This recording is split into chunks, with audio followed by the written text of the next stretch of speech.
Okay, welcome everyone to the symposium. I'm supposed to give a few words, and we are presenting, we're very proud of this book and what is happening here. And the words I can say, the first, thank you everyone. Everyone is making it possible. We started in the idea in 2015 to continue this symposium. In the 80s, it was Mikrotöne, so it's translated microphones. And we had 4 editions of this symposium, and it was kind of, okay, we should try again every 2 years the symposium, and now we just arrived to the 5th edition, and we are really very proud to continue doing this with the help, of course, with the support of the other institutions like Salzburg, the camera, and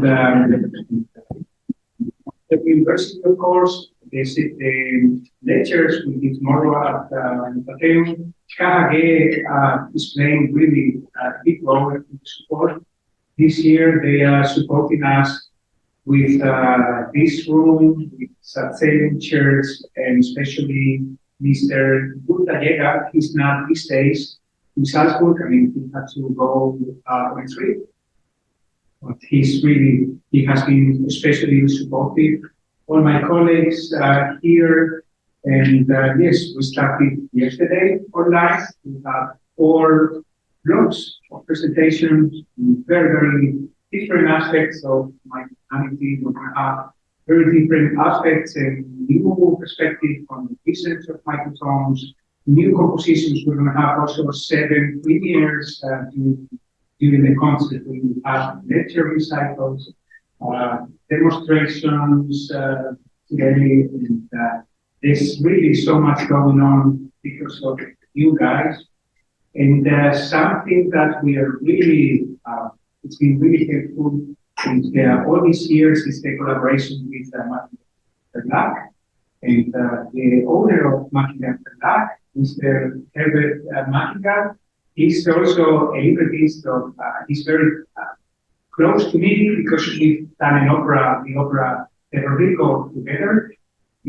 Yeah, so somebody coming from Bolivia today. So we are publishing now this year the 4th volume of Mikrotöne for Responsibility.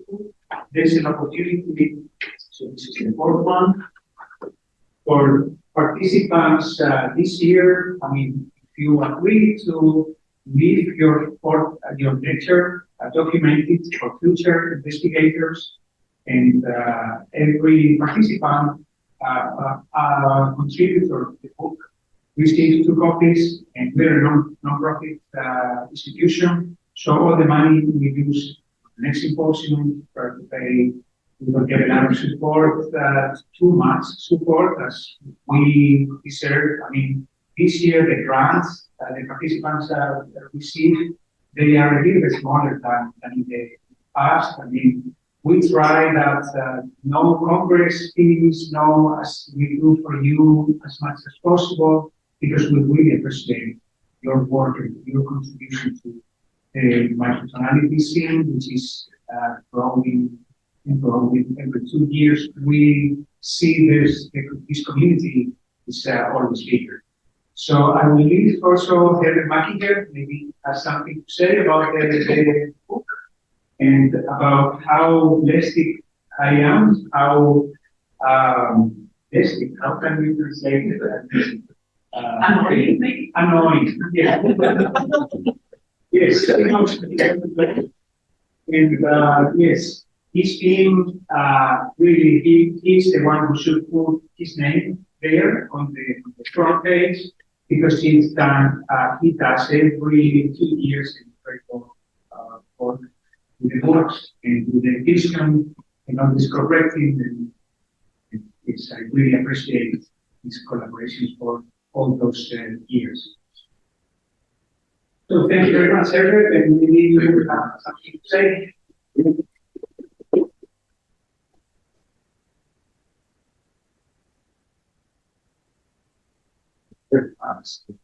Maybe something to say. I really don't know.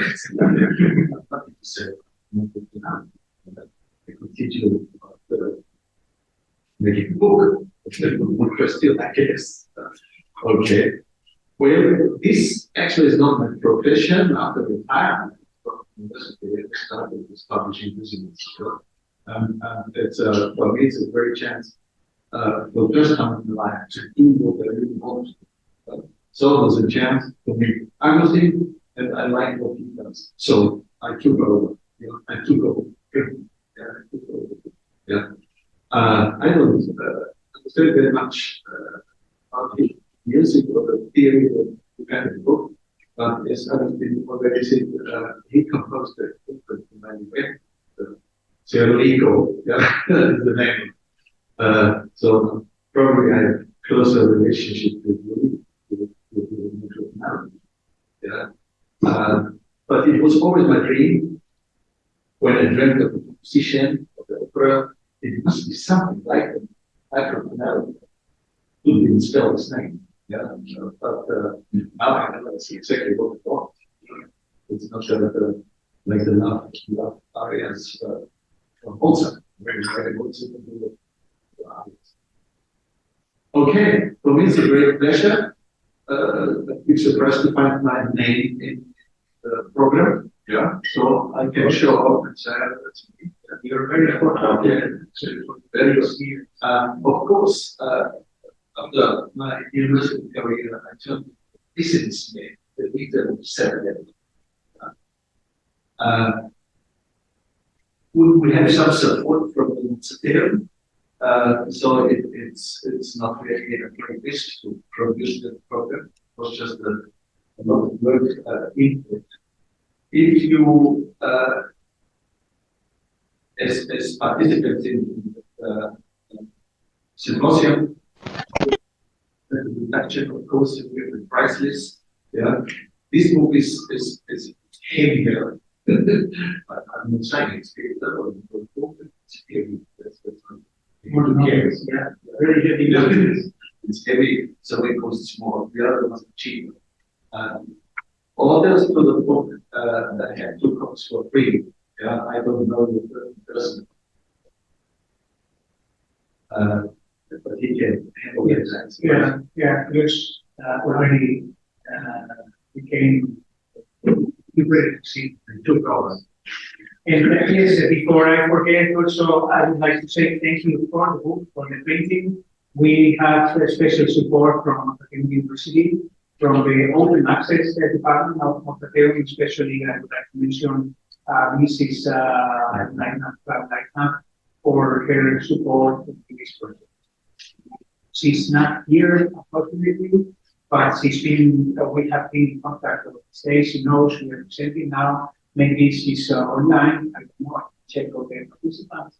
I would like to say thank you very much to her.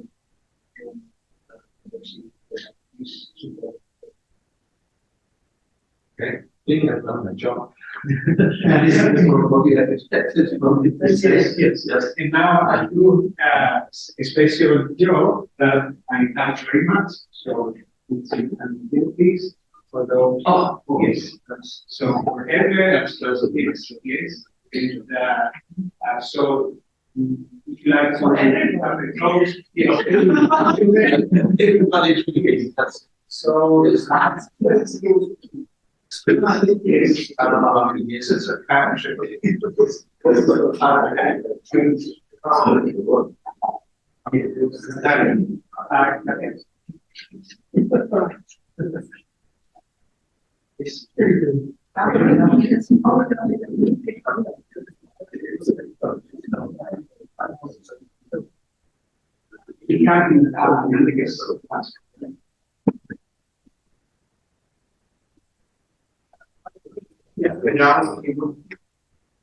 Bjarke and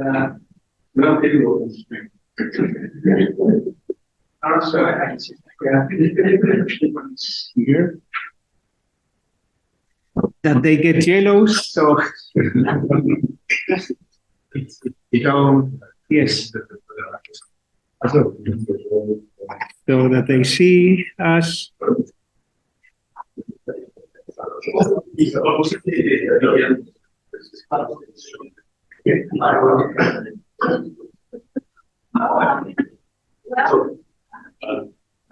Did you? Yeah. So, you pause and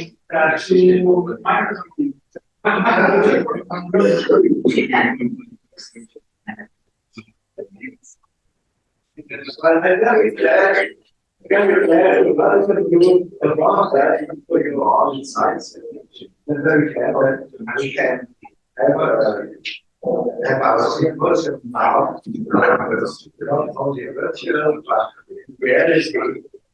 It's so much better to see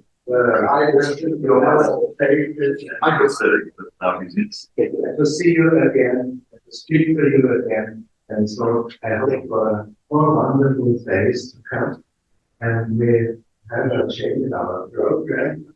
It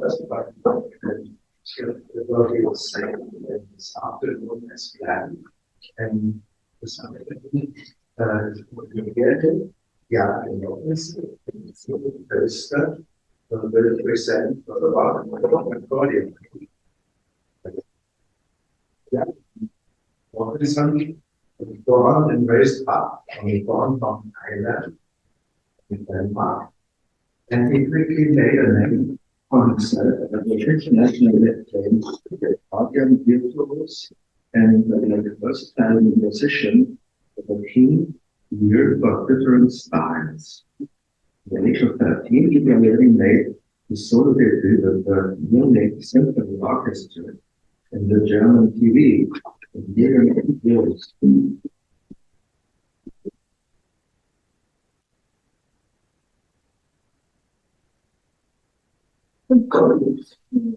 He had a great curiosity and search for new sounds and expressions, and has taken him on musical paths few other musicians have ventured before, as highly sought after soloist in the classical musical world.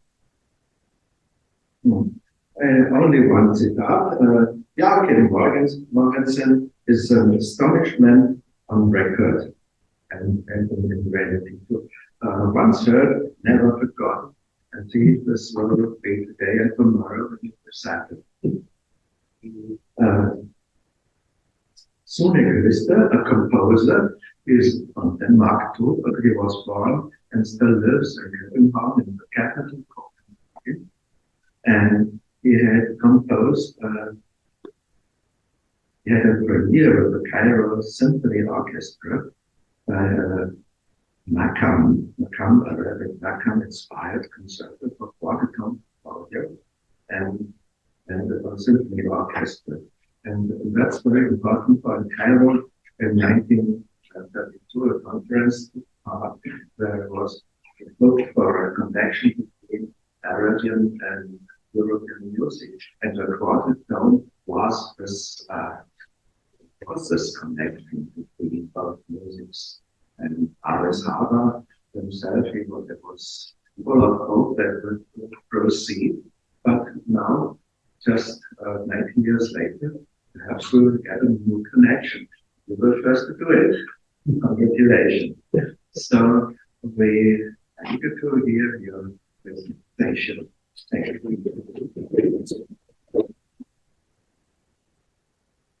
Thank you so much.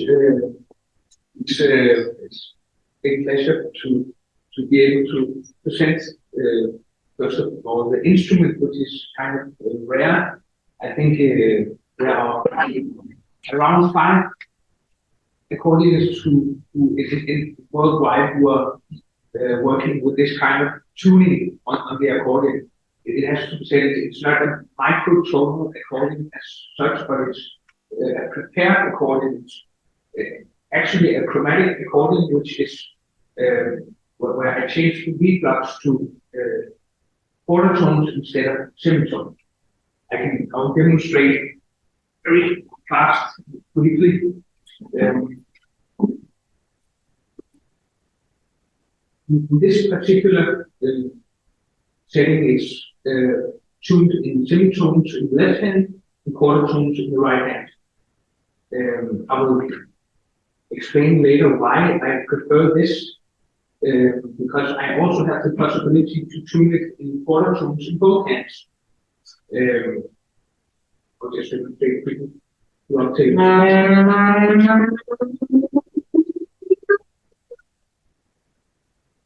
Go on. Left hand is semitone.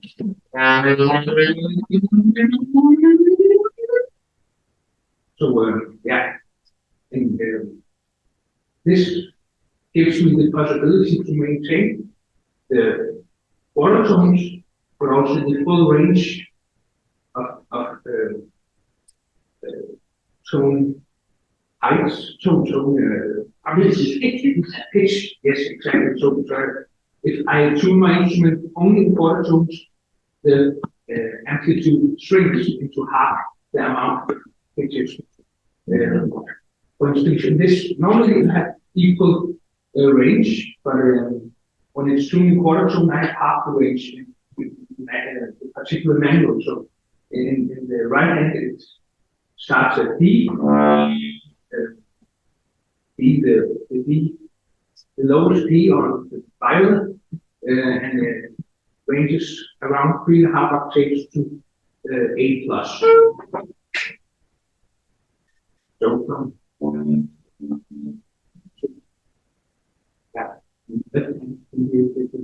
those tones, the double bass E, the particular D sharp. That's quite a big range there already. So I maintain the quarter tones and the range when I have two different systems. So there's different possibilities to combine the reed blocks inside the instrument space. Like a harmonium with reed blocks, so I can actually combine in one manual also semitones and quarter tones. I did that in an opera setting recently. Well, not recently, maybe 6 years ago. In Copenhagen, I was engaged in an opera performance where I had a sort of leading part in the ensemble, which was consisted of accordion, harmonium, and only low strings, quartet, 2 violins and 2 cellos and 2 percussionists and a lot of things. It was a post-apocalyptic opera by a Danish composer, Carsten Grundahl, and the setting was beneath an atomic cellar refuge in Copenhagen of the Cold War. I will just quickly play a video from that particular opera. I have to warn, it's a little bit maybe provocative to some.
Go on. Yeah, let's do it. was my first attempt with the instrument. It was actually one of the reasons that I acquired this instrument, because I discussed with the composers what kind of composer could sound on accordion, how to reach that. And quarter seemed quite appropriate. And a colleague which inspired me a lot, a Finnish accordion player who also worked with the quarter tones, really Kølster. And I asked him for advice, and he suggested this kind of tune. Yeah. But I also mentioned that you could combine semitones with quarter tones in one manual, not only two separate, but also in one manual. So I have two high registers in semitones and two low registers in quarter tones. I will just demonstrate quickly, because that's how this opera, how I used the instrument in that particular setting. So it was only 2 octaves with quarter tones and 2 octaves with semitones.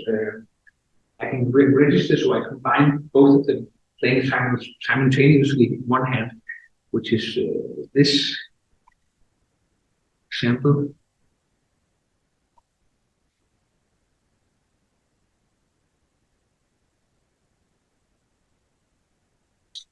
Seen from the same opera.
Yeah. So you could get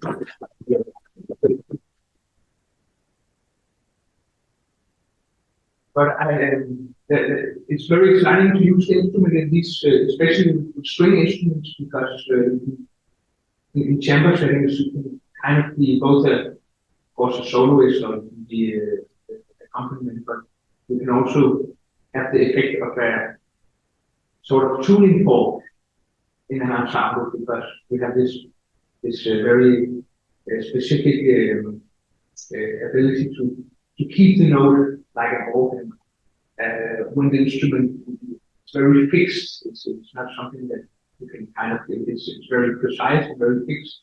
So for string players, it's extremely exciting to play quarter tones with that, because you kind of, rely on it, exactly. But I sort of went away after this opera. I had, for some years, I didn't really use the instrument, because it's very, my main work is on the semitone accordion, and I did a lot of commissions, a lot of concertos with orchestra and solo pieces, and from different composers, and it was mainly on my semitone tuned accordion, and I also do a lot of classical transcriptions, Bach, Mozart, so on. So my 99% of my work is on that tuning, and it's very time consuming to because as you can see, it's a totally different fingering system. There's a lot of, you have to stretch a lot, and the distance is twice the normal range, so there's a lot of obstacles in that sense. I didn't really find a way to use the instrument in a kind of idiomatic way until I met Sune. Well, we've known each other for quite a long time, but we maybe 5 years ago we started to work together, and Sune invented, at least in Denmark, we were the first to use this. It's your invention, in fact, in that sense that you made the Scordatura notation, which is a very big note. We are not working with it regularly, as I do. It's I can sometimes be here for too and use the instrument in that sense because that is how it is. And soon you really dived into making this notation. Sune also has the specific background of, maybe you want to tell a little bit about that. What this is quickly about. Quickly introduce Sune. He's leading also in the film music in Denmark. Recently, a lot of awards for his score for the horror movie Speak No Evil. It's Dutch stage horror movie Containing Mikrotöne. Containing also Nobody knows. But we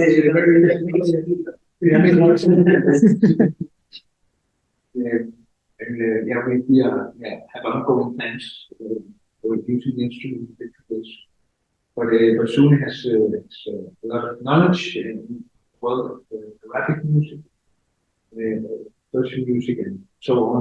Not Persian. Not Persian, but you know some. Yes. And even Sune also has fantastic. He's also a fantastic singer and songwriter. We have a band playing Rebettico, Greek Rebettico. It's a totally different thing, but I know, but it's you are one of the how to say one of the capacities in the field of this specific music. If you want to tell a little bit about that. Yes. Yes, I think that my way into Mikrotöne was through the Arabic music. My way into the Arabic music was through the Rebettico, the Greek, more exotic sounding Middle Eastern Greek music, and the way into that was that I always had this kind of urge to find music that was a little more. I really like music that kind of tickled the ears instead of sounding like all the rest of the music. It surprised you. What is it doing? And I was when I was a kid. I was sometimes in Greece and with my family on charter holiday, and we went. Sometimes there was this music you could hear. It was really old recordings, and it was just really oriental. And I just already as a kid, I was drawn to this world that I didn't understand. And I think my compositional journey had been a long journey of embracing what I don't understand. This is why somebody recently called me the everlasting dilettante or something like this, because it was positive, because I always every time I do something, I jump into something I don't understand and try to do this.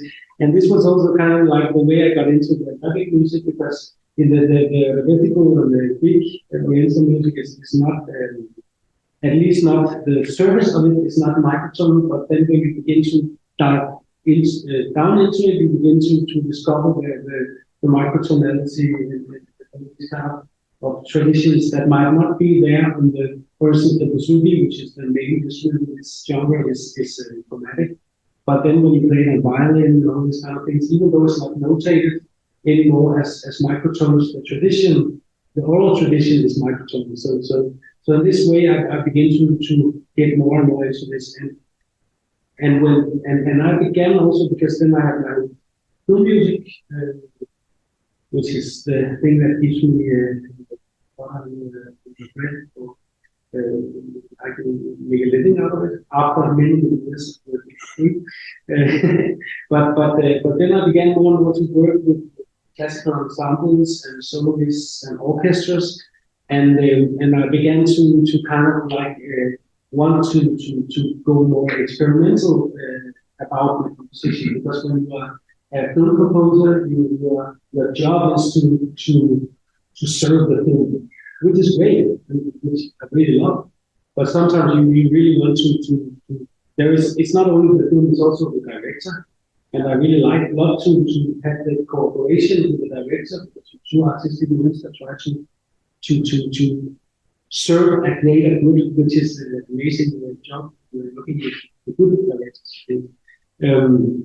But I began to get more and more into this, and one of the things that I really wanted to explore very early on was this fascination of the Middle Eastern music and the whole microtone approach, also because in the traditional Arabic music, maybe some of you heard the speech yesterday about Washti, but I didn't hear it yet, but I saw it. I was in the train, so I couldn't watch it, but I'm really looking forward. So maybe I'm saying some of the same stuff that he said as well. But the point is that the tradition is not polyphonic; it's heterophonic. But it's never polyphonic, and it's never in the traditional way harmonized. And this is really one of the things that I, from my Western perspective, I could say what is happening with the also because, for instance, the bass camp and also a lot of the Balkan music, the Bulgarian music. Bulgarian music have a huge tradition of harmonization, of also of more microtonal traditions. It's just an oral tradition, so it's really hard to find something on it. There is one book called Bulgarian Harmony in something, some on one book. But the point is to how do you use the microtones in making creating a harmonic, a lot of new sounds that you didn't have before. And this is what I've been doing a lot of my work. And when Bjarke asked me to write the piece for him, the point was also that we wanted to have some microtonal music that was kind of melodic or more draw on a more melodic or dramatic source than a more idea, or how we can say, contemporary. And we began to talk about what we should do, and we ended up with making a piece where the first and third movement is pretty based in the maqam, but the middle movement is suddenly drifting away, and the middle movement is really was really an experiment where I was throwing away every kind of theory, every kind of like ideas and conception of how I should do, and then I really worked on the ear, and I made it totally concrete. I made it in Pro Tools. I made this setup where I had the right hand on one movement, so that the left hand is chromatic and the right hand is chromatic. So I made the right hand was one of the tracks was just chromatic. The other one I pitched down a quarter note, and then every time I wanted the quarter I took it on this track, and then in the end I imported everything to Sibelius, and then I had to make the scordatura, which is basically that the middle C is the same, but this is the only note that goes through. So you have to every time you go up half a tone, or maybe I said, did I say this? I made actually a matrix of all this. This was, it took me, I don't remember how long time it took to compose the piece, but it took me double time to make this score because it was, oh my God. Yeah, I didn't see.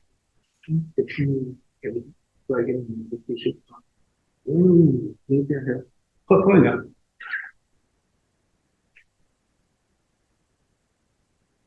Is it this? Is it this? Yeah.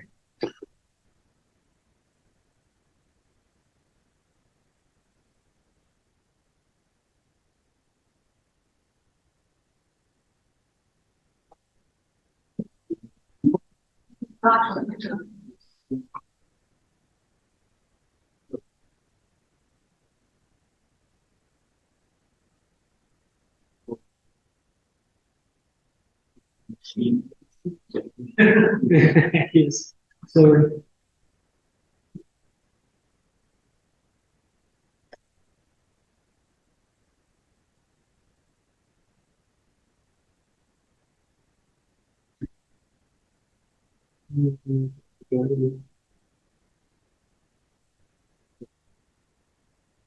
Okay,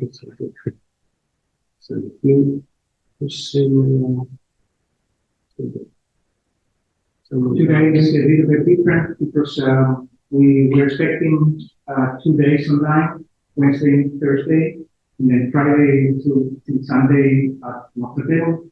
But then you decided to come here, which is great.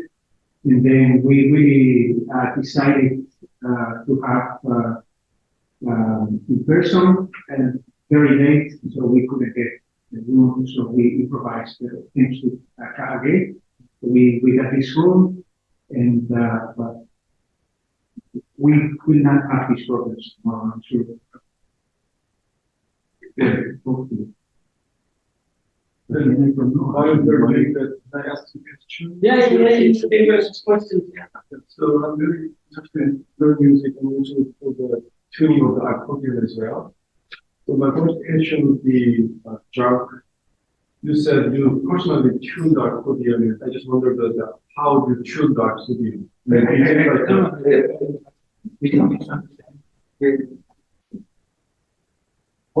Actually, the recording actually. But the instrument as such is not built. Your computer or the same is manipulated. So this one three does inside. So you cannot tune. Well, in theory, I do a little bit, but I'm very, very consolidated in the operation. So this function is a work. You can change the reflux is changeable. Exactly. I can take out the reflux something. So it's Okay. Yeah, sorry about that. Maybe you can send me per mail. Yeah, I did. The feedback success. Yeah, can you open up this because then we can just get it ready and Actually, we should start. Officially, we're starting with Lorenzo in 8 minutes. We can have a little bit of delay if it's fine for you, a couple of minutes, but more or less, we know the time we have. Okay. Okay, I can send this to you. Oh, yeah.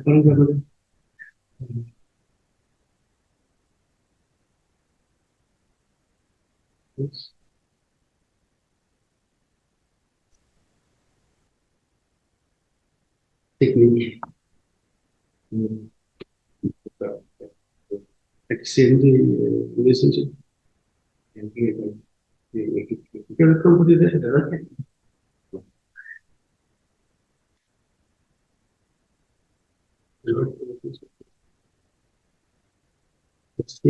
Maybe we can do that.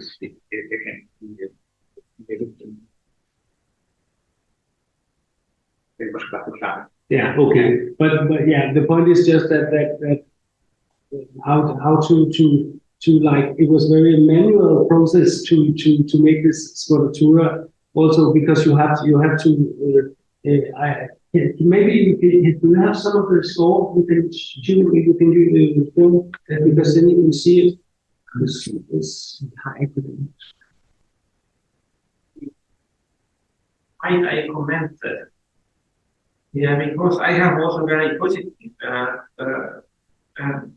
experiences with the coraturas, because I started with microtonal music using volunteer scale. There's no octave, and so this is very big for them to learn from musicians. So I started with coratura, and at the end, for very large compositions, I make violin concertos. As I also played as an electroacoustic composer, I have made live electronics with Mackinger I built Mackinger patches for making this transcription automatically, and that fastens the process. Okay, yeah. Then it's a whole new world I have to dive into, but I'm sure it's practical. Yeah, there are still limitations, but of course with finale and quadratones and using XML works well with quadratones. So I think in this world it would be save you so much. Maybe we can stay in touch and we can give you some recommendations. Yeah, it was. So your upper step has a sculptra, which is a sounding pitch is up. Sounding pitch is in the right hand is the top one, the small one. Because I cannot read this one, the other sculptura it's like I don't understand it. Every time Bjarke is saying to me, is this right? And I'm like, my ear says, so it's so hard to, so the other one is there so I can kind of like get an idea of what it is. But you can see that the point is that very fast you go up really high in the pitch, even though the sounding pitch is only like there is F quarter sharp, then it's above long above the ledges. So in this sense, it's also and then there's also the practical problems, which is that for instance, a second is a third, and third is a fifth, something like this. So things that would normally be easy for you to play suddenly is like so it's really it's a different way of the most idiomatic thing is actually really to write very small the smaller intervals. Yeah. But you're a composer and you often forget what is idiomatic. Keyboard synthesizers are very easy. They do very common functions in microphone music, but of course you have done 2 octaves, and then you cannot play any easily. Quite automatic, so you have to sacrifice one thing to achieve another. Yeah, exactly. That's it. But this piece you are going to I will show my solution. I will show my solution. Yeah, great. Yeah, but time is fast. We are really Exactly, yeah, but that's basically So is this microphone Accordion? I've seen previously the video that you contains this microphone concerto. Is it like almost like a standardized now that many accordion players are doing in this setting? Or more or less, the only problem is the accordion, even the Symposium accordion is far from standardized. So we have a more Finland, they have the Finnish system, which is where the ground note is G, and in Scandinavia or in Denmark it is Sweden. We have the C system, chromatic system, where C is the main, and Russia and Ukraine and also mainly in China, they have the D system, where it's not only the root is B, but it's also mirrored. So the system goes like we play upwards and upwards. So you play like this.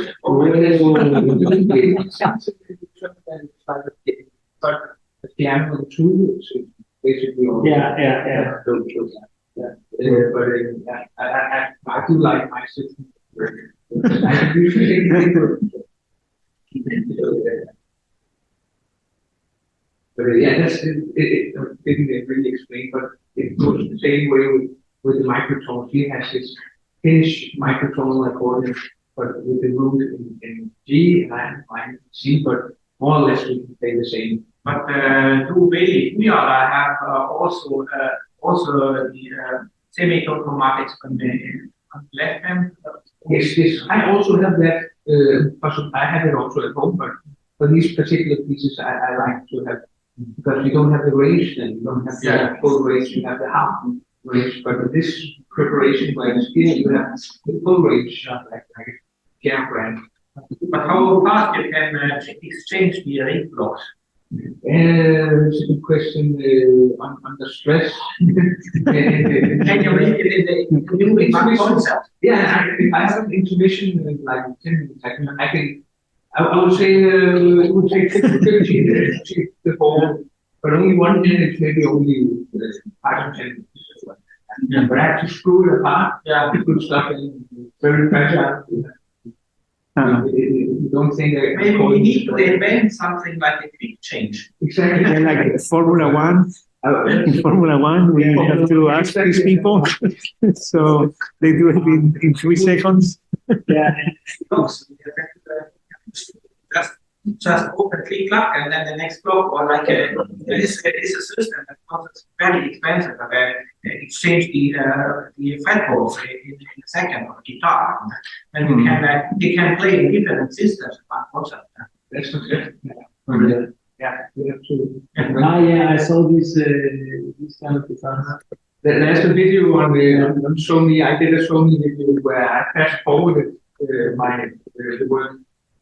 So you can see how it looks when I change the guitar on my Sony or something like Instagram. It's somewhere. You're interested. Yeah. Yes. Send it as the material. Definitely. Actually, I'm asking now there's some people online, and Whitey is now joining, actually. And I'm asking if anyone has some questions to you. Yes. And my suggestion would be, if it's okay for you, that because you are going to play your concert, we're very much looking forward to your concert tomorrow. Maybe after the concert, if we have some questions, maybe we can leave them for these days, since you're here, and we might continue, and if it's fine for you. So you have a whole day to think about questions. Yes. And probably after the concert, when we hear things, we see things, probably the mind is going to produce more questions. And people shouldn't be confused. I brought 2 accordions with me, so I will also play a little bit on my regular accordion with some microphone. The main pieces is Sune and Agustín, world premieres, both pieces. Great. So, no question. No questions from anyone here. So yes, Johannes is moderating. Thank you. Thank you.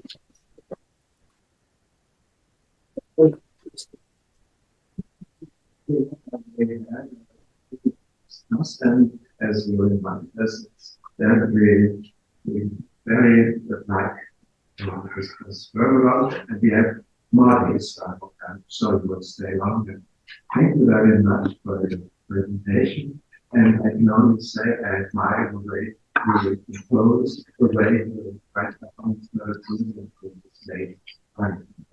Thank you very much. Thank you. So, and now it's on the webpage, on the catalog, it's a little bit different. So now it's Lorenzo Troiani. Yes, with only 3 lectures in this block. Lorenzo, In this other board, Looking here is an Italian composer. I think he's an Austrian composer who is born in Rome in 1989 and is living in Vienna. His work, acoustic, electronics, theater, or installation, deals with margins of reality, character, viewing on things and objects. He was a student with Salvatore Sciarrino. In his Grabstätte in Vienna gab es nach 3 Jahre in Vienna Institution such Conservatory of Rome, Conservatory of Latina, Kunstkonservatory in Graz, Harvard University. He also regularly students here with Paolo Dante and Ilya Mapasti to the presentation on the of how it made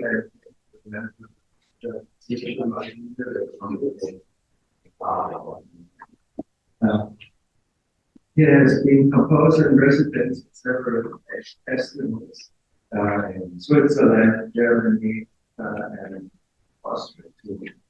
His work is influenced with the kind of poetry, and pictures like our creative dance creators. And his music has been performed by different songs, such like Agustín,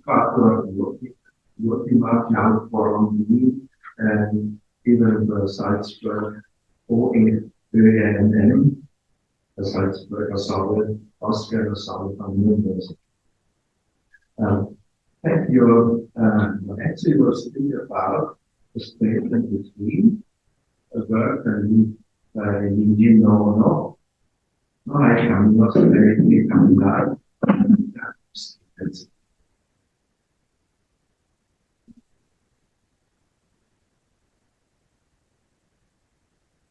Thank you very much.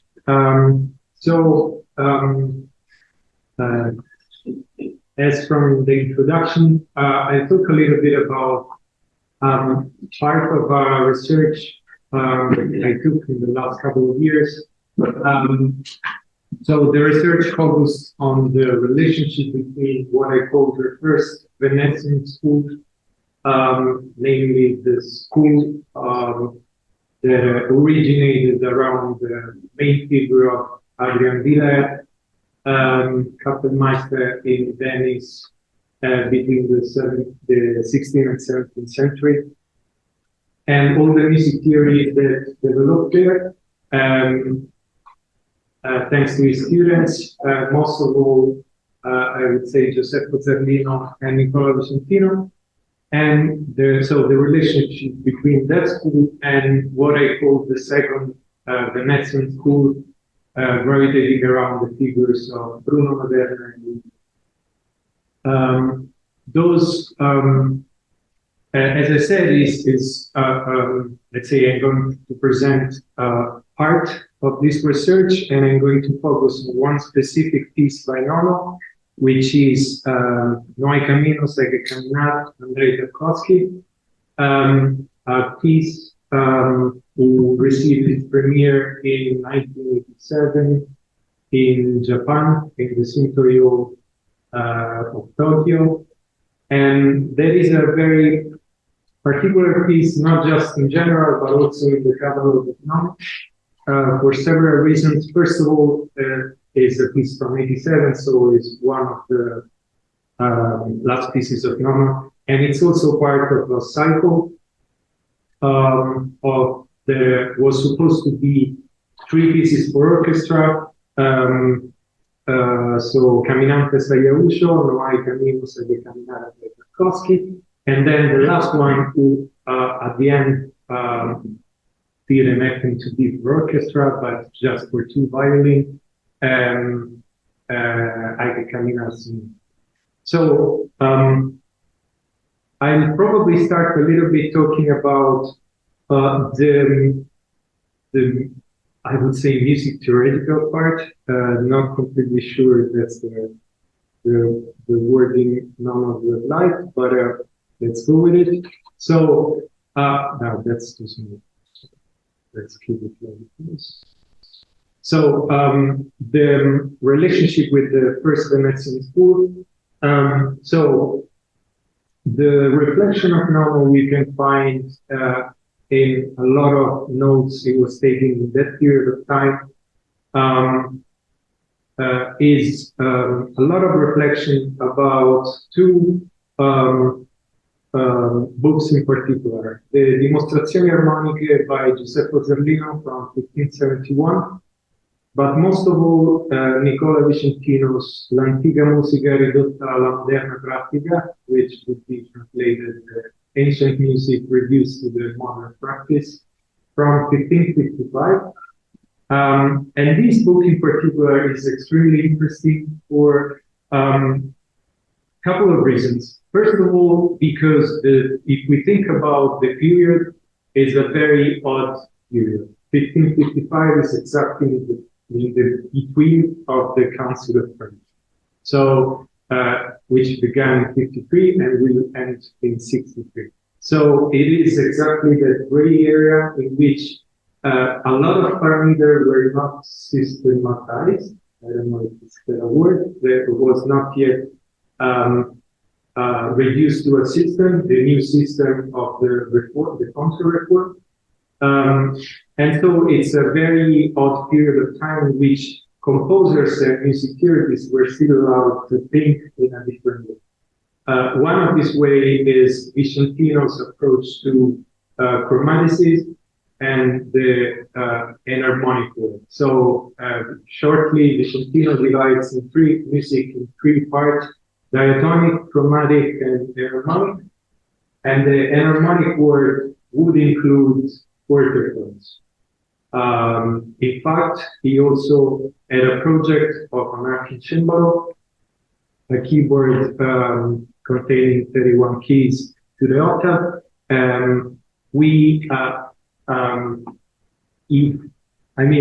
There's still one remaining in a museum in Bologna, and this is the graphic of that one. We don't know if the one remaining in Bologna is exactly the same as Vicentino's project, but this is as reference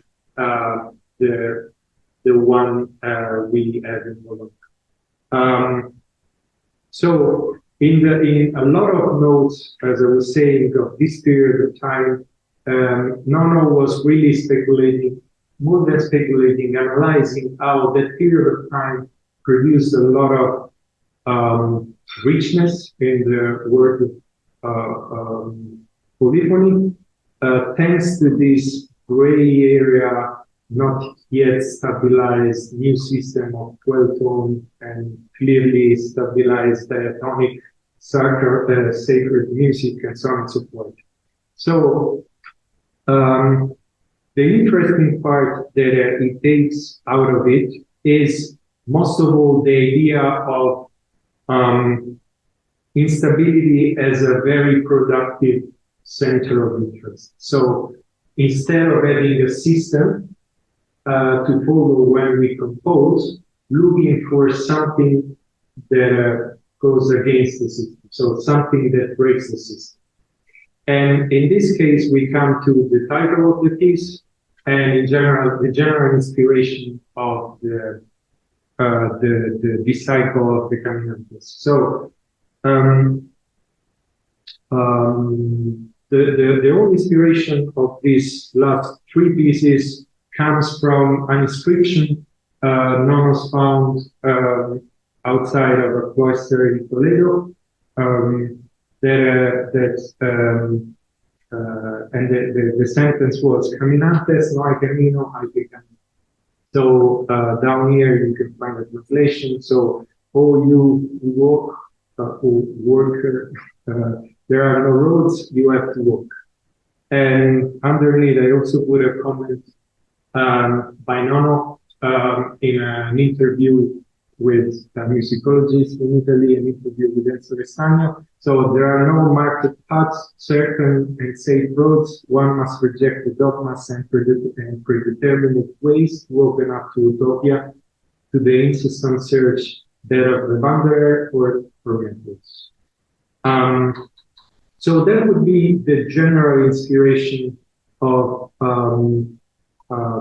this cycle of pieces for Nono. And I'm coming to the idea of microtonality from this point of view. So as I said at the beginning, the most fascinating aspect for Nono was not really the new system that microtonality could offer, but the fact that microtonality could break the system.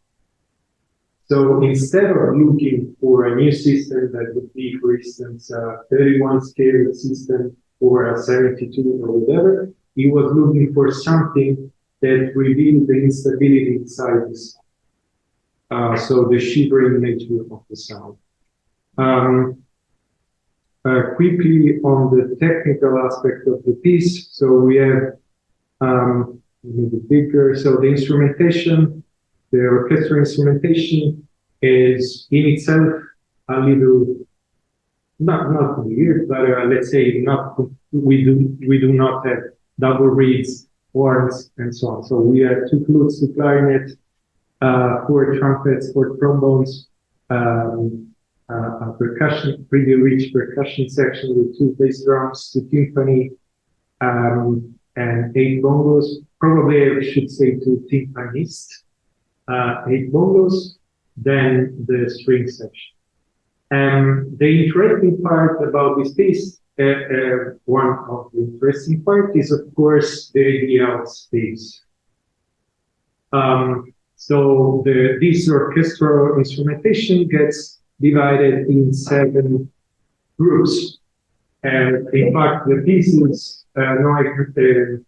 No hay camino, hay que caminar, Andrej Tarkowskij, per 7 glory, for 7 choirs.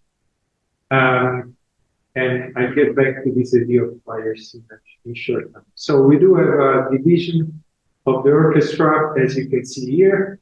I won't go through it, reading it, but there's a very big chunk of strings on stage. So the biggest amount of strings on stage, and then we get soloists all over the concert hall. Here is the disposition of these groups. Here we have it. So number 1, maybe I can go shortly up here, is most of the trombones and timpanis and bass drum. Number 2 is the big chunk of string instruments. And then we get 3, 4, 5, 6, 7, which are mostly soloists placed in the concert. This graphic is specifically taught for the Suntory in Tokyo. There was the commission, there was the premiere. So in the case of different place to perform it, surely there should be some adaptation to be found.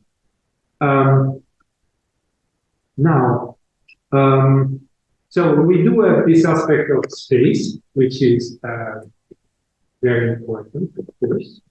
And this is the first strategy to destabilize the orchestral sound in the orchestral force. The second element is the extreme reduction of pitch material. So we do get the whole piece is built around one single pitch, a G. I'm saying a single pitch as a very generic statement. Of course, it's not going to be perfect G all the time, and here's the point of personality. But the idea is to focus deeply on one specific point in the whole orchestra, in the whole orchestra range. So just a clarification, G is not intended as 395 Hz, so it's not intended as a frequency, but it's G all over the orchestral range. So from the double bass G to the piccolo G. Now, as I was saying, of course, it's not just one pitch. It's basically the space that divides A and F. So the whole piece is structured around 7 degrees of G. So we get here the example.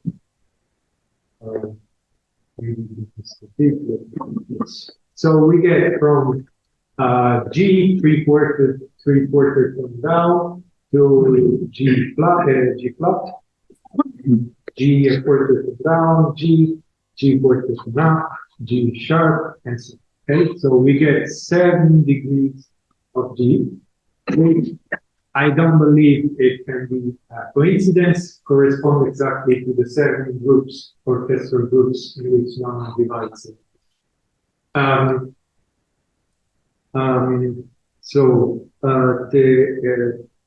At this point, it seems like he's taking this very tiny sonic word and he's freezing it, he's looking at it through a magnifying glass, and he's basically making it explode in the room. So we do have these 7 orchestral groups corresponding to the 7 differentiations of G.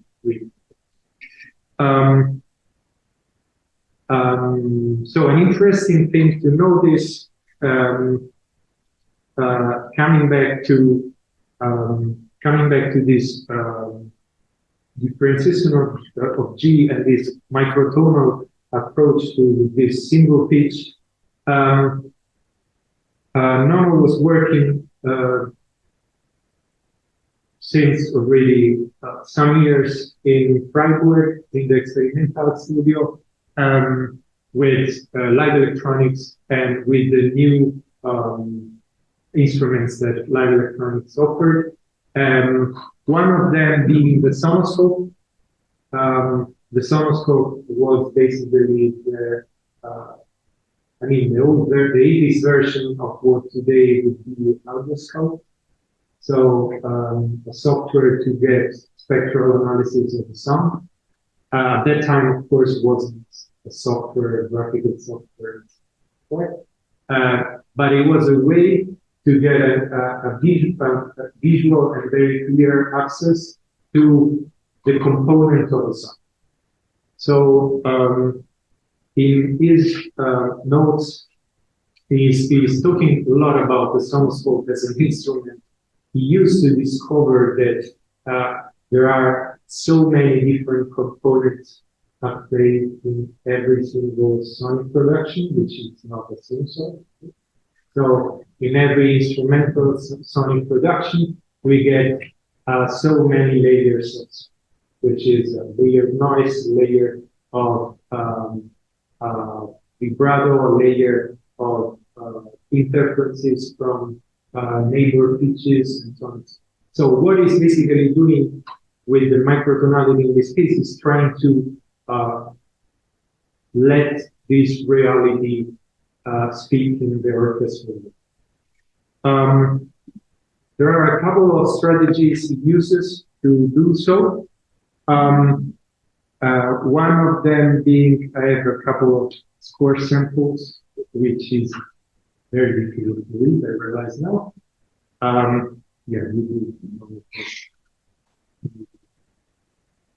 Yeah, it is very difficult, but what I'm going to show it's maybe not.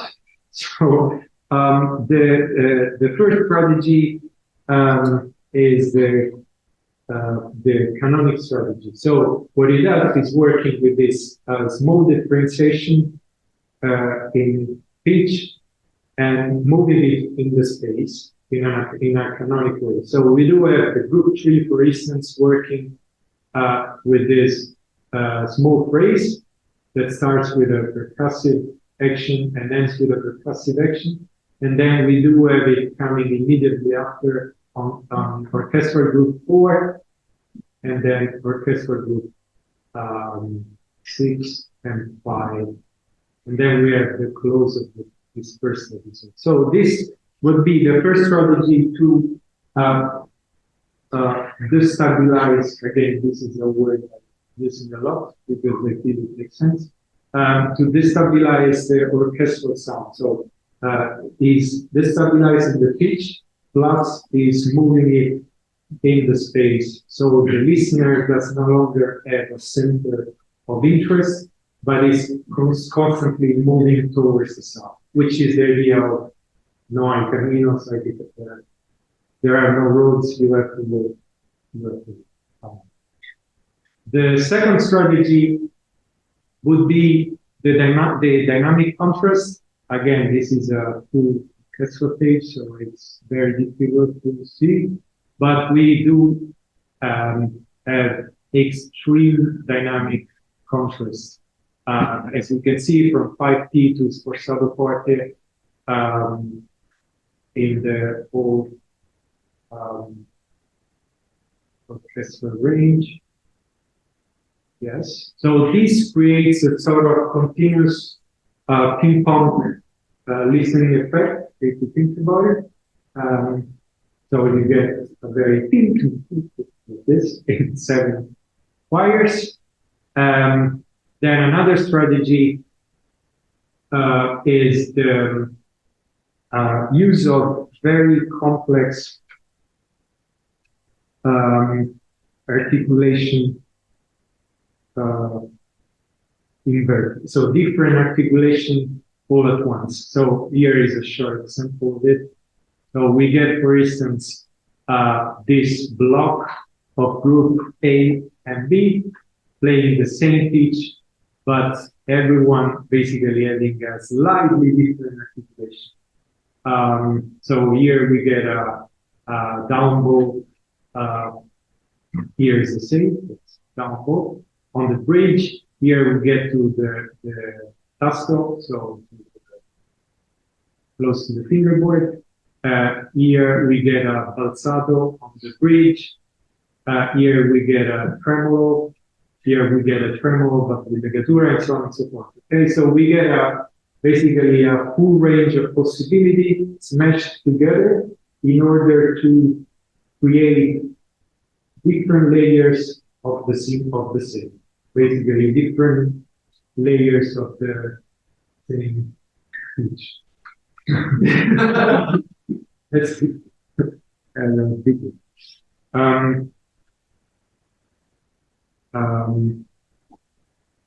And then finally, we reach one of the aspects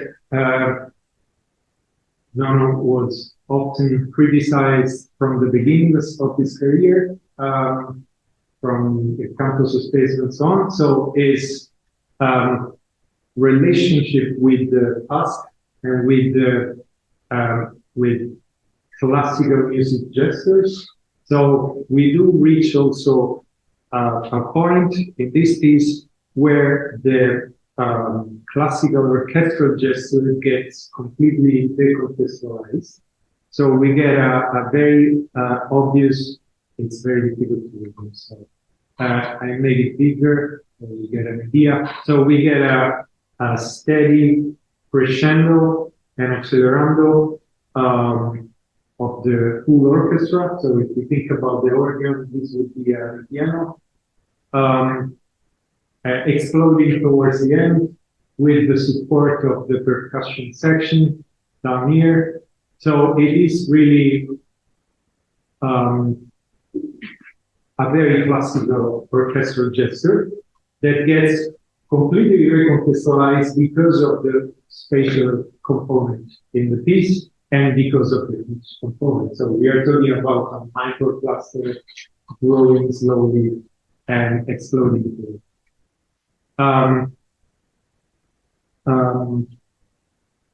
The last thing that the reason why in the title I talked about the space in between is because what happens in a specific point of the score around a third of the piece, we do get the appearance of what Grisset would define inharmonic soundward.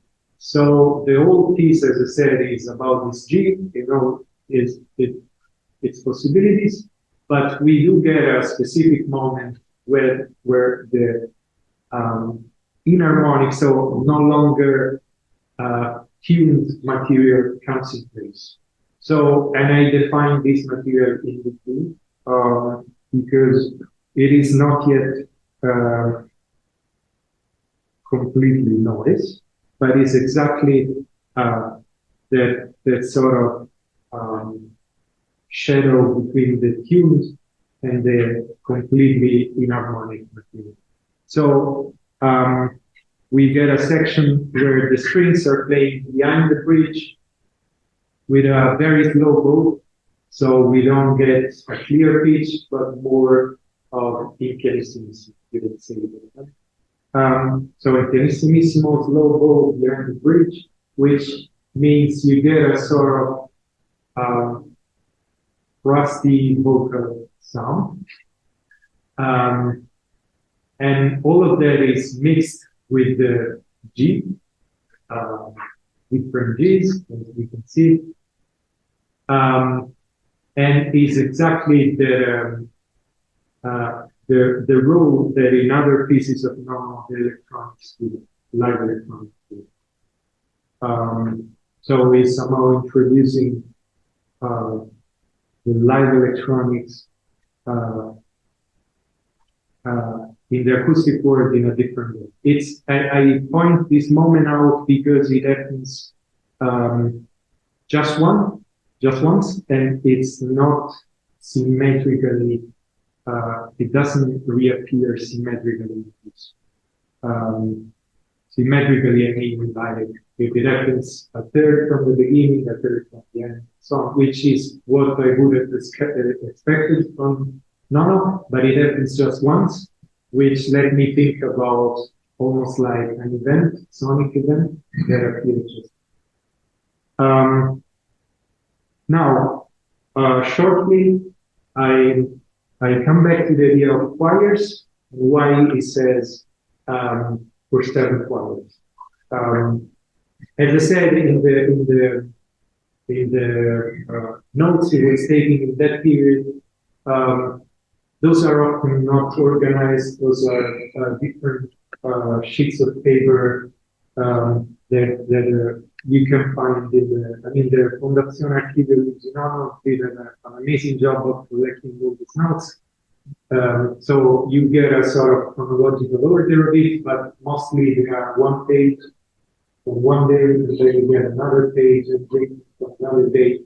And it's extremely fascinating because your mind has the connection in between. But the thing is working a lot on is, of course, Andrea and Giovanni and the music that developed in San Marco in the 17th century. So the technique of the cori spezzati, the multiple choirs, and the multiple instrumental groups, and the language, the harmonic language that came, that developed as a consequence of this technique.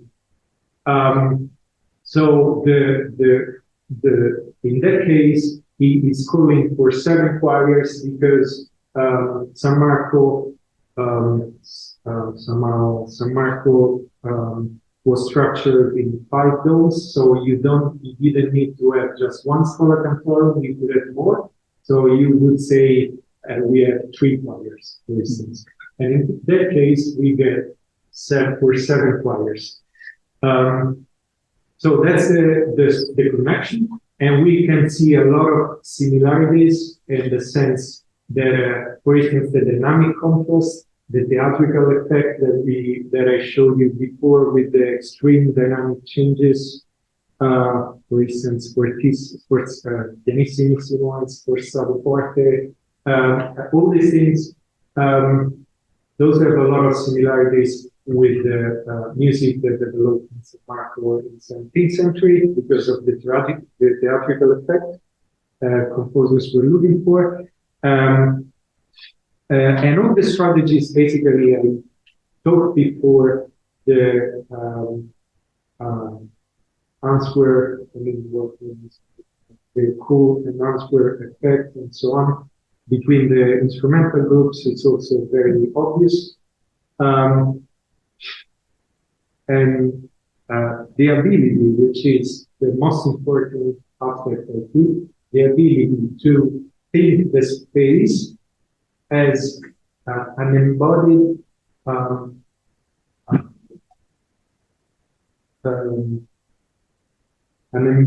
version of the work that the composer does on the microscopic level. So basically, the space in this piece is thought as a projection of the work the composer does on the score and on the microtonality.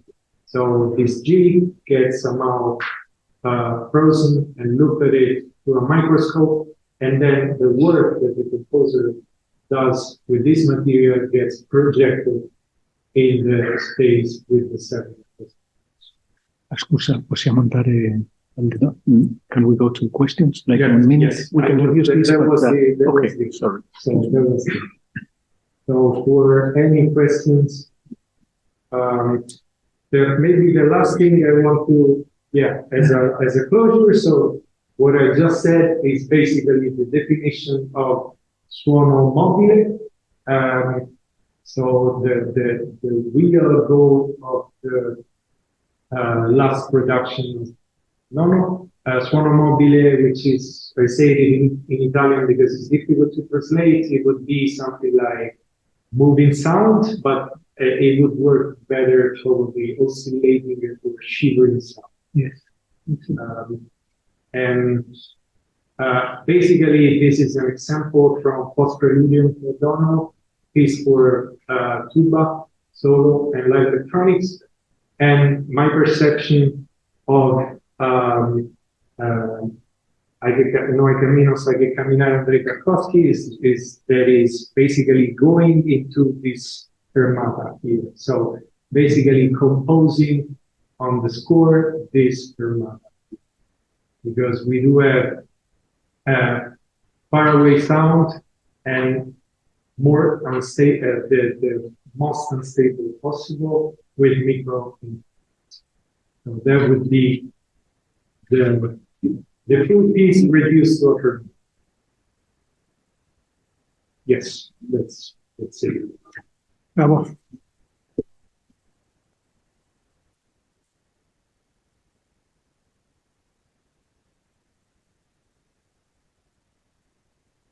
Thank you very much.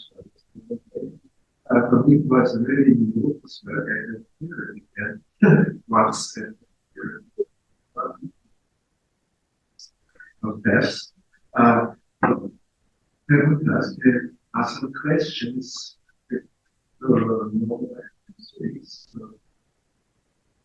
Richard? Yes, I have a new interest now in the acoustical space in which there would be separate choirs, separate ensembles, as envisioned by the composer. What is the best seat in the house?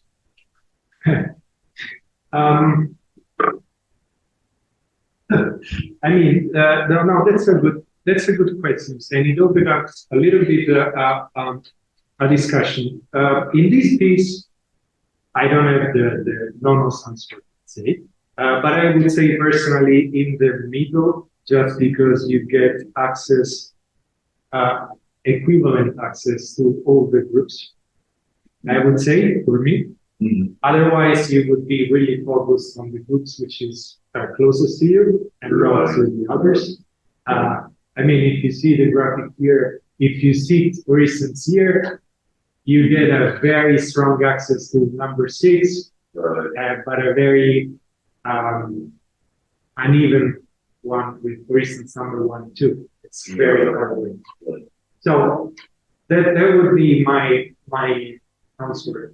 In Prometeo, there was really an issue because it was an issue that Nono thought about because you get there was a structure specifically built with that, and there was a study of reverb and reverberation of sound on surfaces. But there's a piece to answer your question. There's a piece which is his last piece, Hay que caminar soñando, for 2 violins with 9 music stands. So with it, there are several music stands, and in that case, there is no better place. So every place is because the musician is moving. He has some sort of station 1, station 2, station 3. So there's not the reality that every place is good because the music is coming to you or is moving. I confess that the reason for my question was also based on having spent time in Belgium a couple of weeks ago with a Dolby Atmos immersive sound engineer and listening to the sort of perspective of that spatiality and what happens in sound in a space like this as compared to another shape of space. Yeah. It's a good idea to move with a microphone, fly in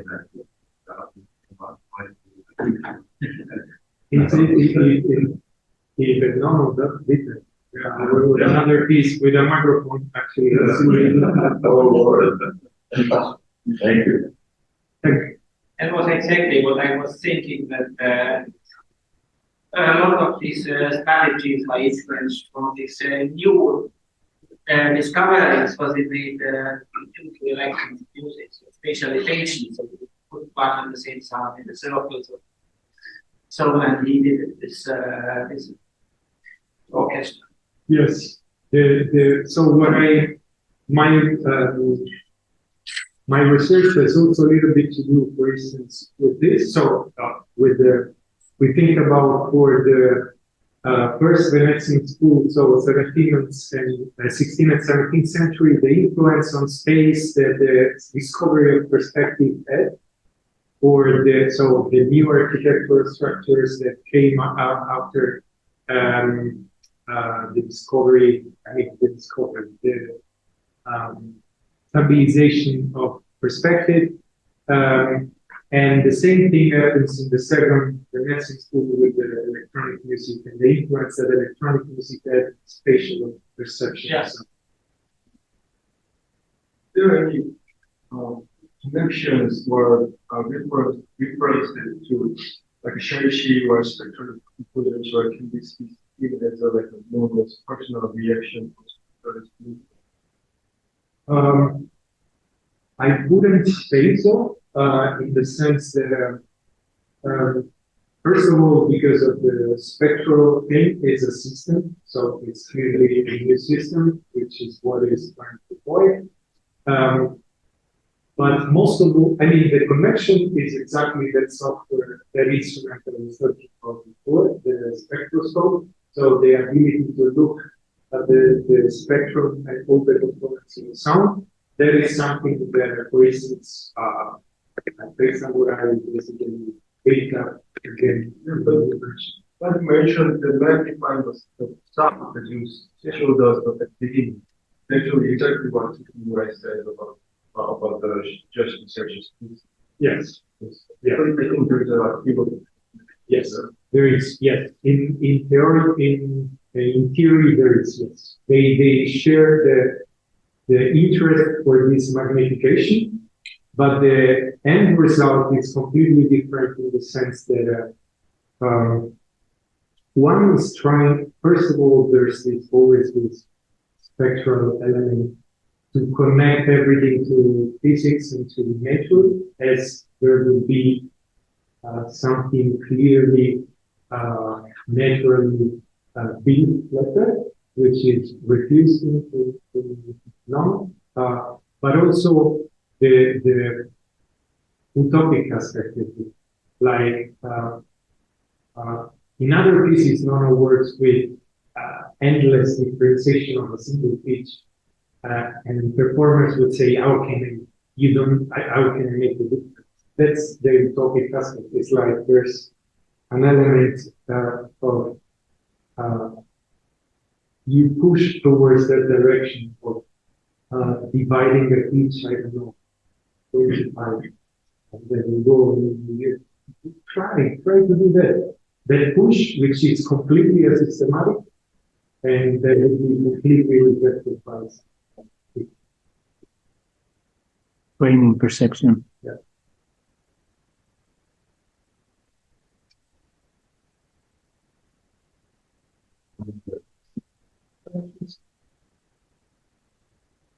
Thank you very much, Lorenzo. Thank you. Thank you, Lorenzo.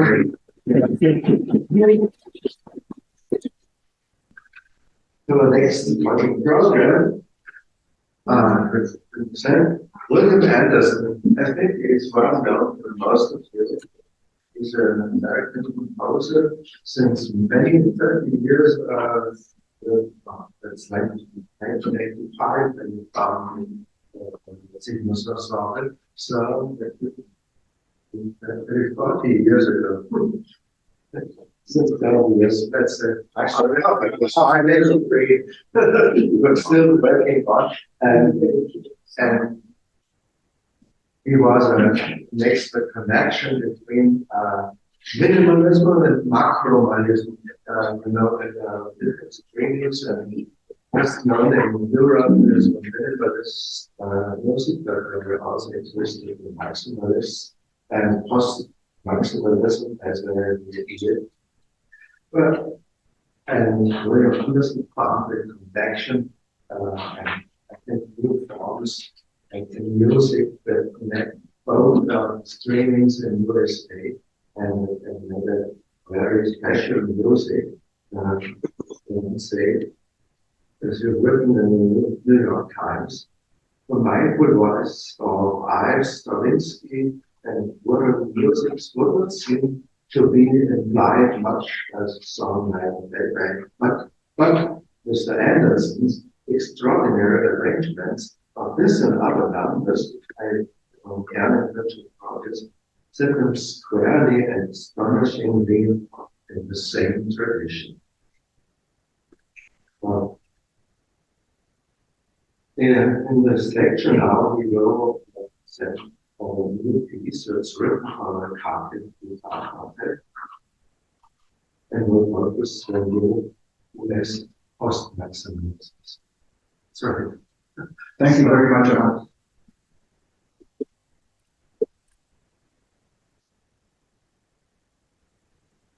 I'm so grateful to be here. I thank Agustín and Bjarke and the Academic Society for the opportunity to write for the Quartet and to be part of, to explore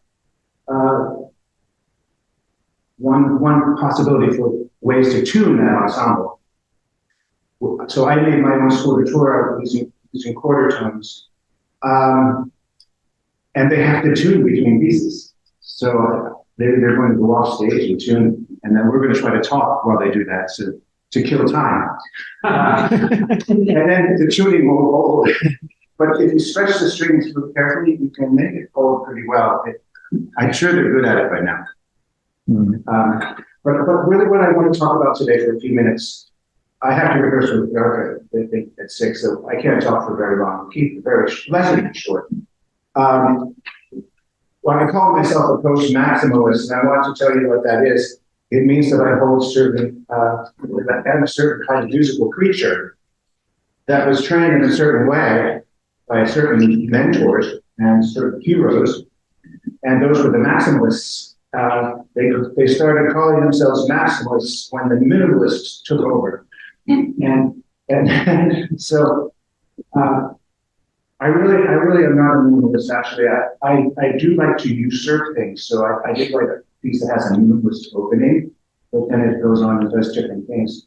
The maximalists I'm talking about are the New York people and New York, Boston, East Coast, U.S. Mostly Milton Babbitt because I work with him so much, and people don't know who he is anymore. I'm afraid. So there was a composer named Milton Babbitt who lived to be about 96 years old, And Roger Sessions hired him to be on the faculty at Princeton, and he was very influential. And I commissioned him to write lots of pieces, and I really like the way he thinks about music. And then I studied composition with one of his students. So I'm very much a Princetonian, but I don't think they would claim me, but I claim that. Also, there is Charles Orman is a composer that I work with very much. And I quite like his music. Mario Davidowski, he wrote a piece for my group Cygnus. Cygnus Ensemble is two guitars, maybe guitar mandolin, or two guitars or guitar banjo is a great combination. And both guitars are doubled on other pluck strings. So we mix it up, two pluck, two strings, and two winds. That's Cygnus. And we have some really wonderful pieces, including looking back at Swan Song Number 1. He hoped to write a Swan Song Number 2, but he didn't live long enough. He died before he could write a Swan Song Number 2. He wrote that when he was in his 90s already, well, pushing 90, 2002. And if you know Milton Baptist music, Swan Song Number 1 is really breaks into a different kind of sound world because it's so diatonic. It's a very diatonic piece. And Milton Baptist was famous for writing very difficult, gnarly stuff. And he's the composer that the minimalists decided they can hate forever. And they really hate him. And still, they really hate him. So my point in trying to explain what a post-maximalist is, it points out this ferocity of ideological clashes. They're ferocious. So some of my post-maximalist friends are going to kill me for writing what because they're ideologically opposed to it. And why? It's because we're really deeply programmed by 12-tone and 12 equal divisions of the octave. Now, the exercise of working with this group and becoming writing for the Quartet Quartet and hearing them rehearse yesterday, hearing it for the first time, it opens doors for me, and it breaks down my ideological barriers that were inculcated, that were taught to me. We're all taught to be proud of things, so I was taught to be proud of ways of thinking and negotiating through collections in 12 EDO. What I learned writing this piece is that I can still do that. So the maximalists and the post-maximalists were interested in things that Barrio taught, things that were very commonplace.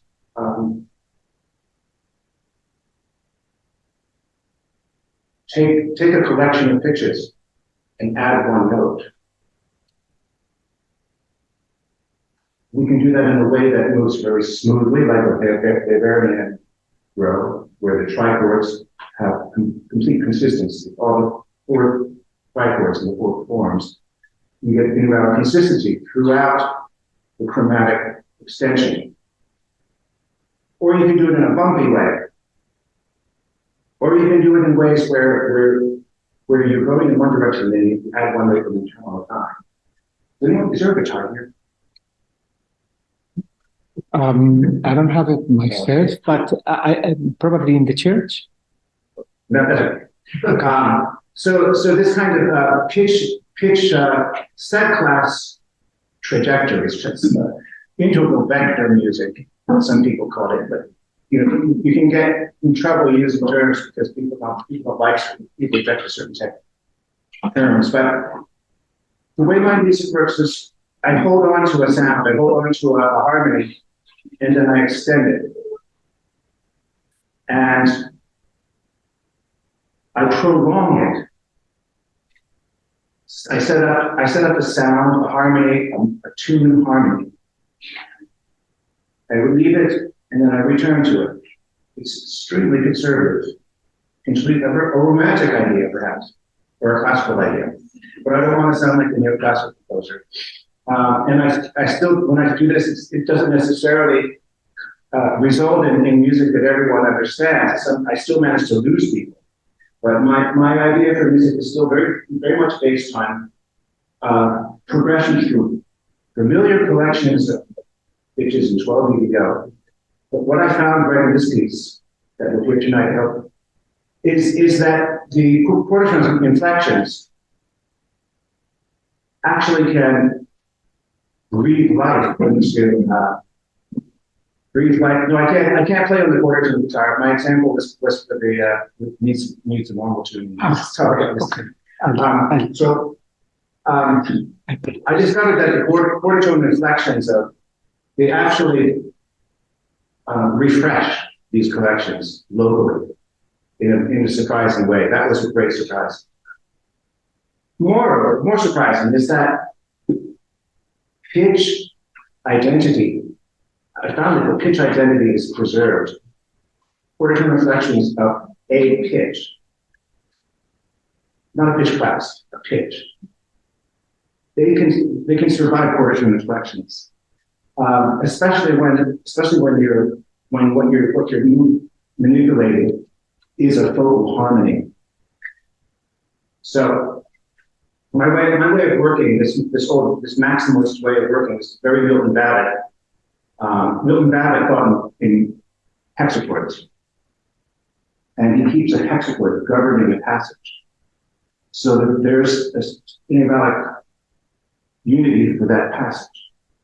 And the longer you can do that, the more impact it will have when you displace that hexachord with the interval that's not in it. That's the way maximalism, that's the way Milton Babbitt was thinking. It works quite nicely. It sounds complicated, but it works beautifully. And he figured out he was getting more and more clear with this. I found that the quarter tones, introducing quarter tones into these quarter tone inflections, and I can still preserve this set class story, telling a story about set classes. That was a great surprise and a great delight, and I'm really grateful for the opportunity to discover that. And now that I'm in this space, I can relate to what others are saying when they're presenting their ideas about Mikrotöne. So you have to realize that certain people are so indoctrinated that they can't burst through. You won't necessarily be able to get to them until certain doors are broken down. And so my doors are broken down, and I'm very happy to be learning from all of you and listening to your work and trying to get my mind out how you think about these things. I had long notes, and I made a big sprint all about post-maximalism, but it got way too long. Don't read.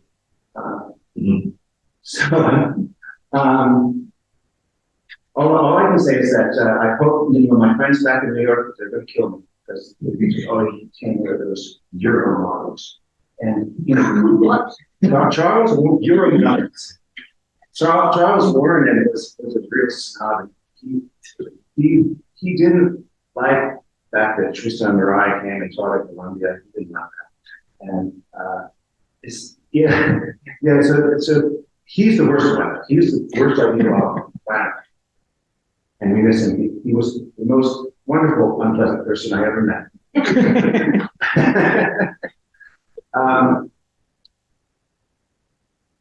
So Tarkowskij, something in the book that said something about wholeness. What I was getting about that is there's the idea for the piece, the premise, was that I would pry open semitones. I would pry open quarter tones to semitones to whole tones. And I sort of did that in this piece. It sort of succeeded, but in the process, that didn't really become the most prominent feature. What was the most surprising discovery was the way these quarter tone inflections amplified, refreshed the vocal harmony, didn't necessarily obscure it or get lost. Now you might get lost, but I don't get lost. I hope you don't get lost. It's like that bell out there is so crazy. Where is it E flat fundamental and then a G flat and then a high fourth partial? It's really crazy. And for this piece for the Quartet Quartet, I wasn't in the bells because it was totally the bells for the murdered Ukrainians. And these quarter tone inflections have a bell-like quality. And that I didn't set out to discover that. So you start out doing one thing, and then you end up discovering so many other amazing things. So it was quite an exciting moment for me during this piece. And, I'm grateful for the opportunity. So thank you.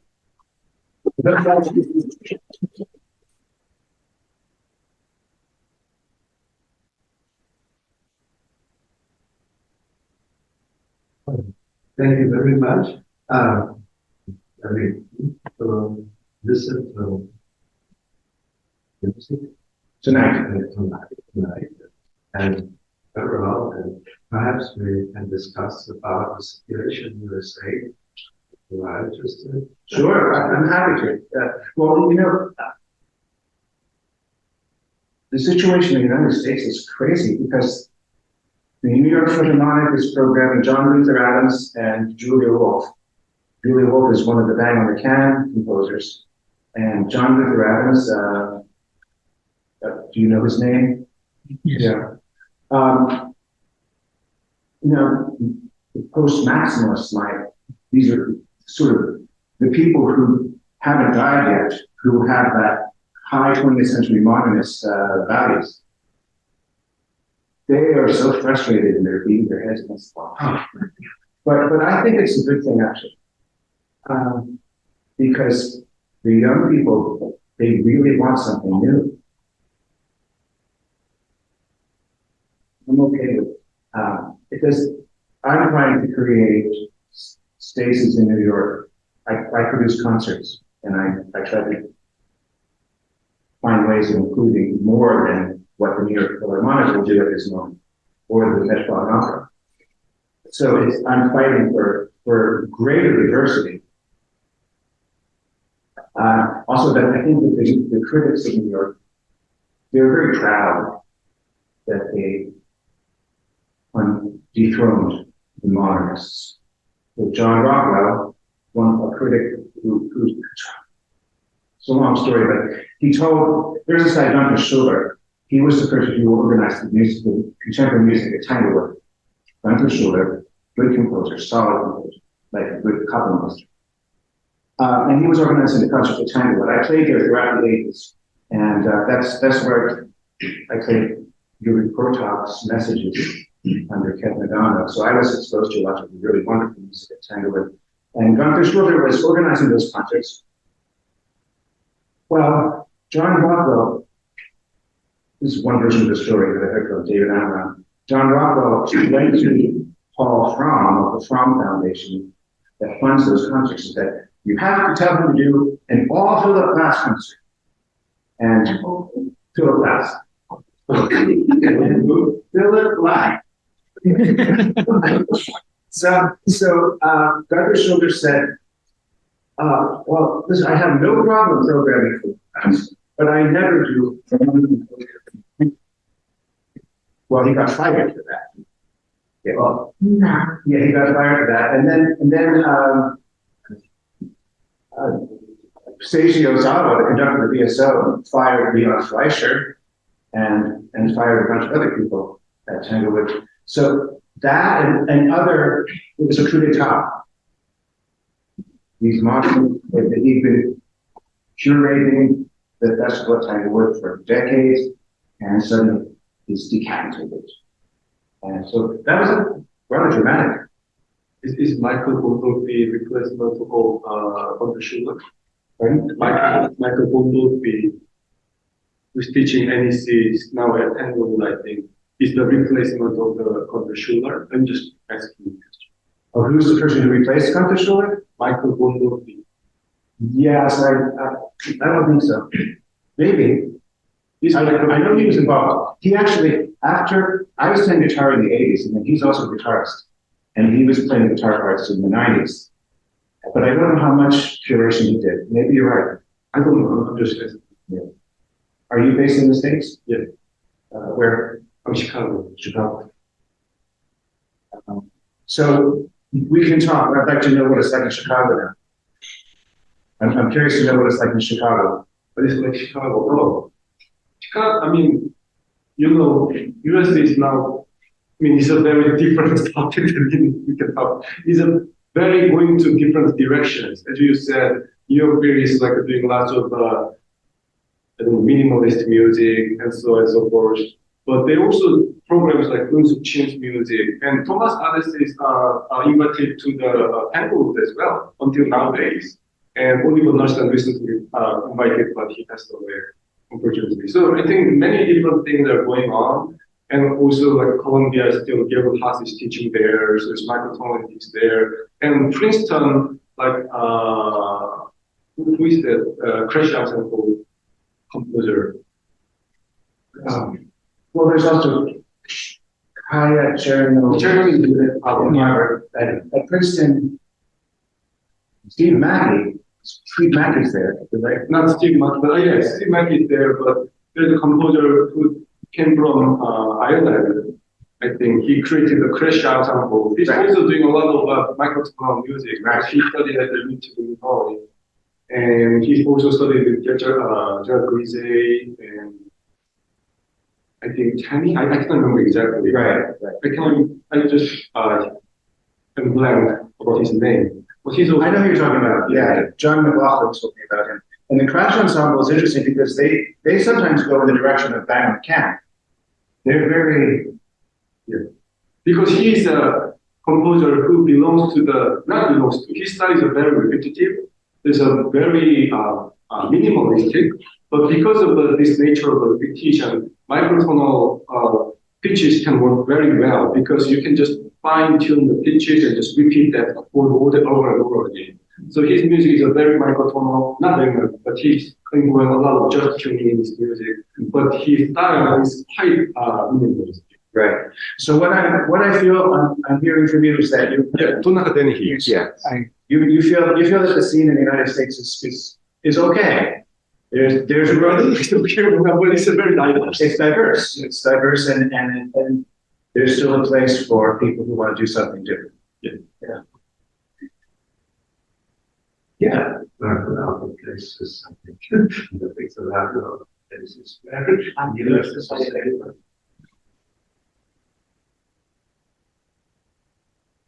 Wow.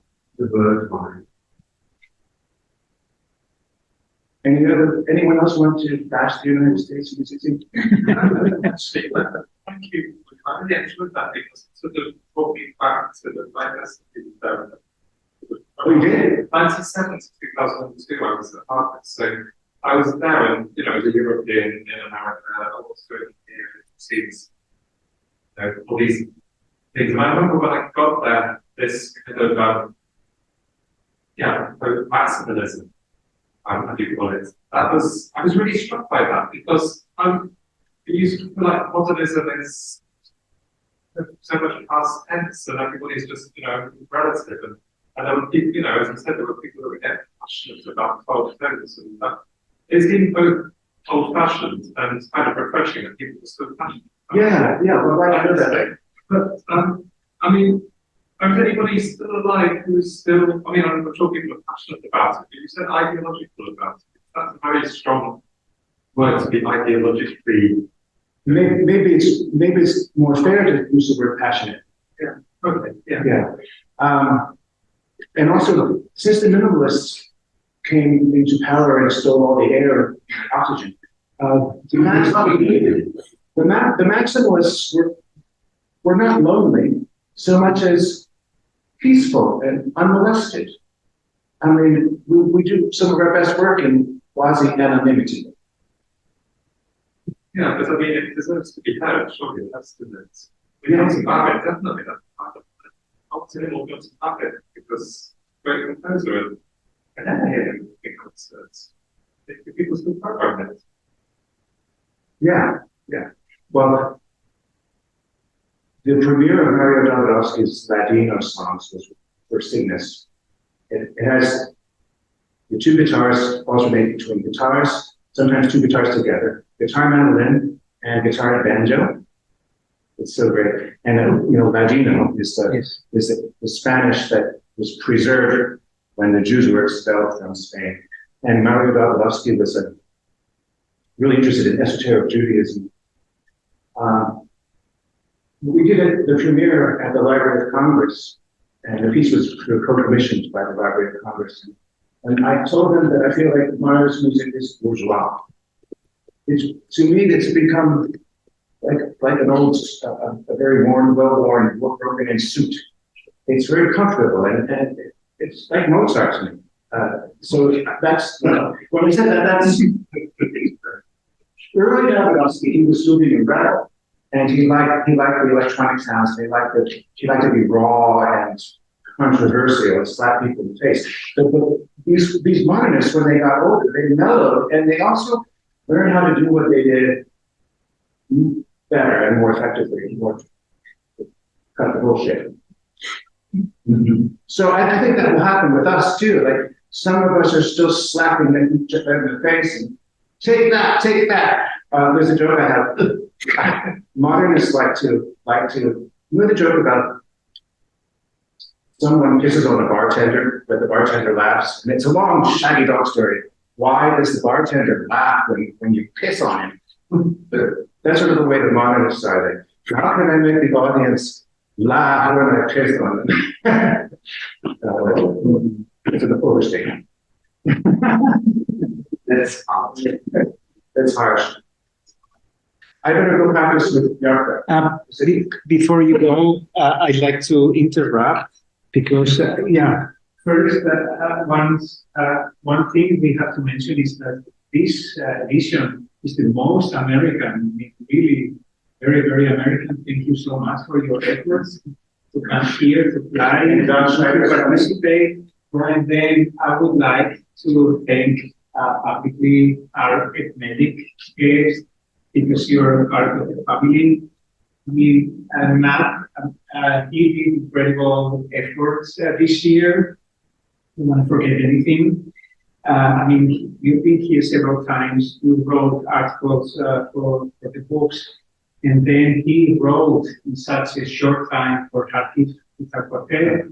In very short time, he agreed to play with Bjarke, and also another American legend of microphone music, John Schneider, is coming. He helped us so much, supported so much with the produce Sacellum Foundation, and for me, it's really important.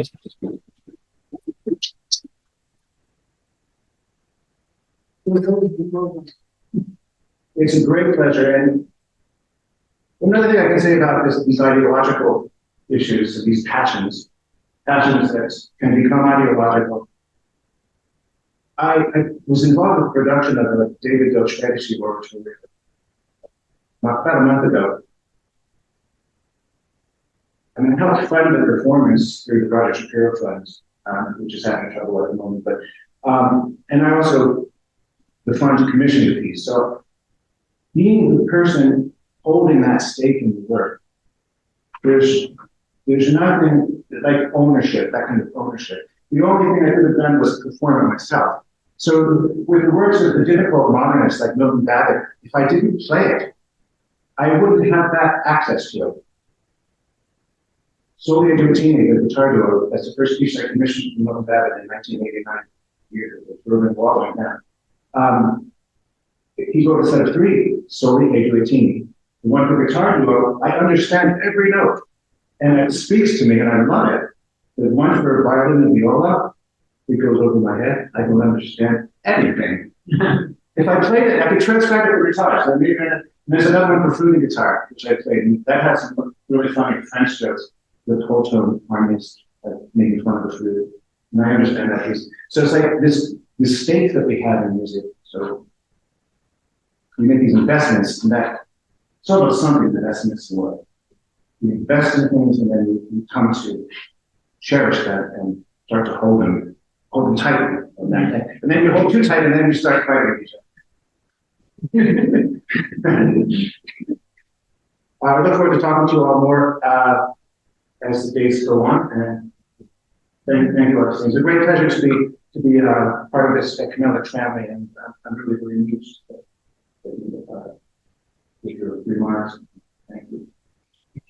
And we need to get and take out in this place. Yes, the concert show is here at Sacellum Church. And the entrance is from the other side. Yes, It's from the great festival. yes.